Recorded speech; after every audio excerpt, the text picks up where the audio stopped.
money has been a contest of survival of the hardest. But then Bitcoin offers us this possibility again, which is that nobody can break this algorithm.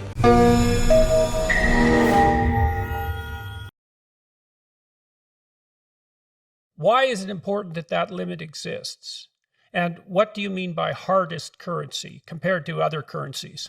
Yeah, so the hardness here refers to the difficulty of making more currency units to add onto the existing supply.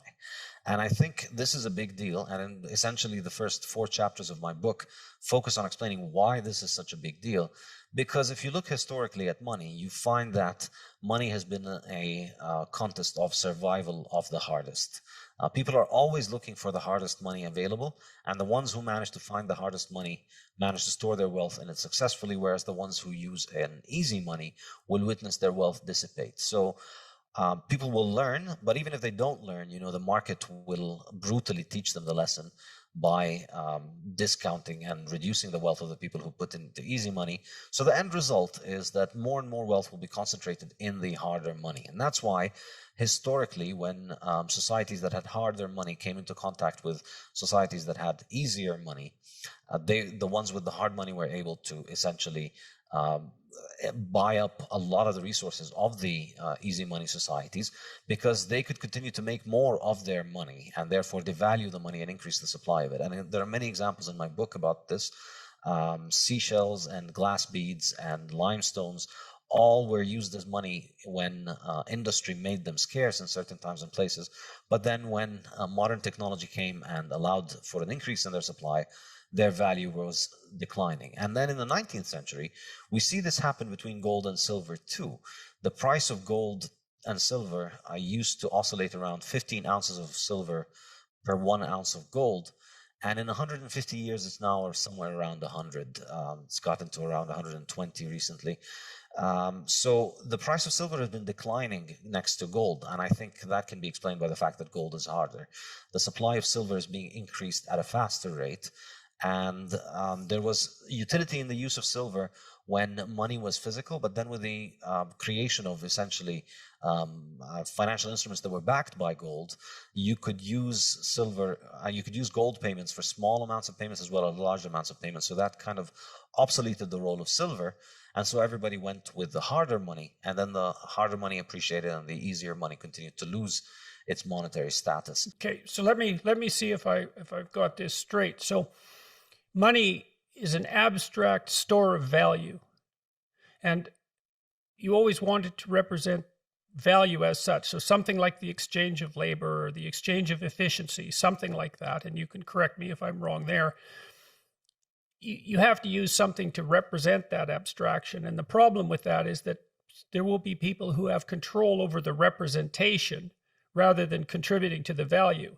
And those could be politicians who could print money, or they could be people who find silver or who find gold or who mine it and so forth. So anything that can be produced that's a representation is subject to devaluation if the production becomes more efficient, and anything that's producible like a paper money can be toyed with by those who have control over its distribution. And so your argument essentially, and the Bitcoin argument in general, is, well, here's something that we will never get more of no matter what we do. So I'd like to know why I should believe that. And the next thing I'd like to know about that maybe is, well, why Bitcoin and not 200 alternative cryptocurrencies? So Bitcoin can't be produced, but cryptocurrencies can be. And so why isn't that an indication of the softness of cryptocurrency, Bitcoin included? Yeah, well, these are great questions. So I think initially, yeah, you're absolutely spot on. It's exactly that whatever gets chosen as money, it holds value because it has value on the market.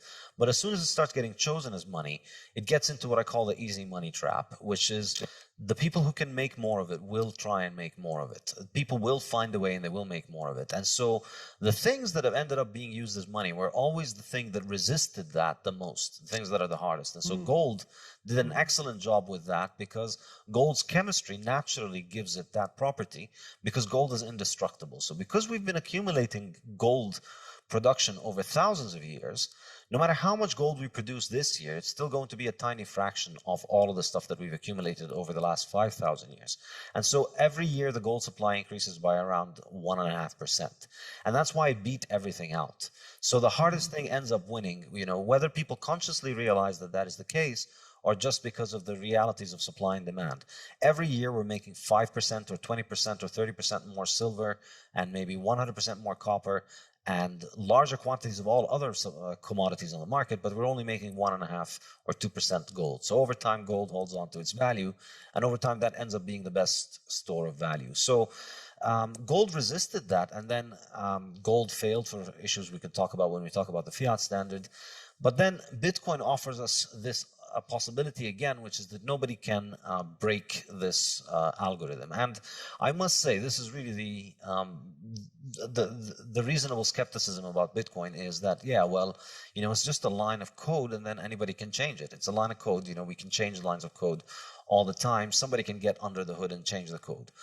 And it takes a lot of time to be able to understand why this is not exactly the case. And I try and make that case in my book extensively in the latter chapters of the book. But if I were to summarize it, I would say this. With Bitcoin, what we had was that the person who created the code, he put it out there. He was anonymous. He worked on it for about a year or two, and then he disappeared, and that was it. There was nobody in charge since then. It's now been more than 10 years that he's been disappeared. And there has not been anybody in charge of the project. And what we've only had are users. So Bitcoin only has users. It doesn't have any admins. There's nobody with a master key.